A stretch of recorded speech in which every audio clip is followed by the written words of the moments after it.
Hello, ഇനി ചെമ്മീൻ തല ആരും കളയല്ലേ.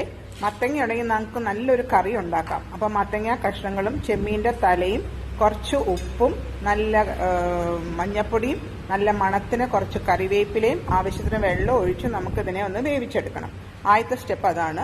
വെന്ത് കഴിഞ്ഞ് കഴിയുമ്പോഴത്തേക്കും ആ ഓറഞ്ച് കളറാവും ആ ചെമ്മീൻ്റെ തലയൊക്കെ. നല്ല ഭംഗിയുണ്ട് കാണാൻ തന്നെ.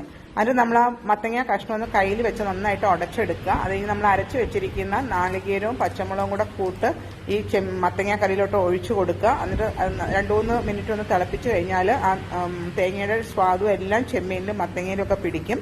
അത് അടുപ്പത്തൊന്ന് മാറ്റി വെച്ച് നമ്മൾ വേറെ പാനിൽ കടുക് വറുത്ത് സവാള വഴറ്റി കഴിഞ്ഞിട്ട് നമുക്ക് അതിനകത്തോട്ട് അത് നല്ലതായിട്ട് മൂത്ത് വരുമ്പോൾ കുറച്ച് കറിവേപ്പിലയും വറ്റൽമുളകും ഇട്ട് താളിച്ചിട്ട് അതിൻ്റെ മുകളിലൊന്ന് ഒഴിച്ചു കൊടുത്താൽ മതി.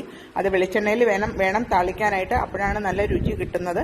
എന്നിട്ട് ഇതുപോലെ നമുക്ക് നല്ല ചെമ്മീൻ തല മത്തങ്ങ കറി റെഡിയാക്കി എടുക്കാം.